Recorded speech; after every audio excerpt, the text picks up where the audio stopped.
Can I ask you about your to-do list? Is it very long? Do you keep adding to it? Mm-hmm. Does it make you feel happy and excited?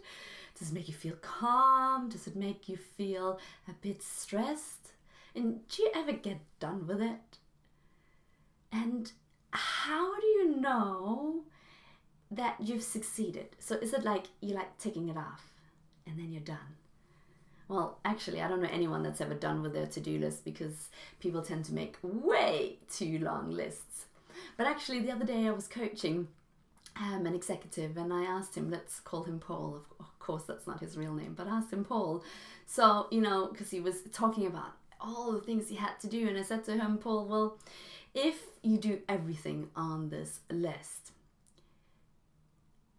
how will you feel? And he thought for a moment, he said, yeah. I was like, really? Is that all? He's like, yeah, I'll feel okay.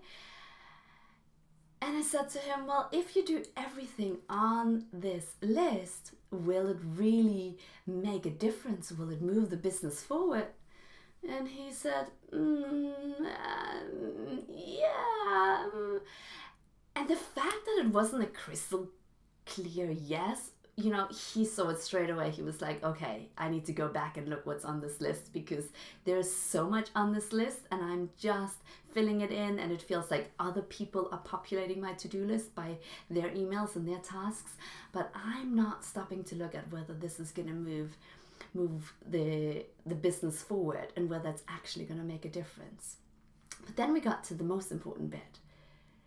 The most important bit of our conversation was when I then asked him, okay, so this list that you sort of celebrate,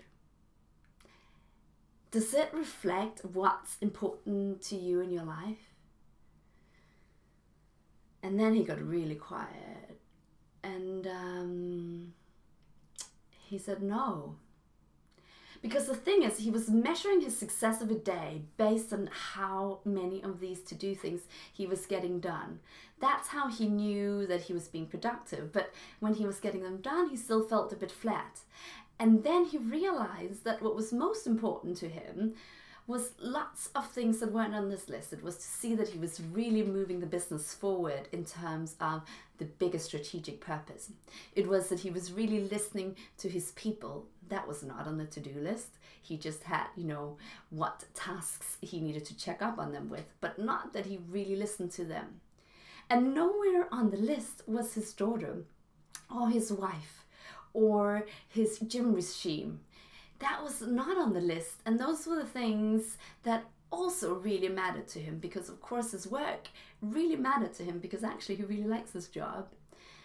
But those other things also mattered. So we agreed that he would make a new kind of list, that he would make lists of things that if he did them, he would feel really good about himself so that this to-do list would be meaningful.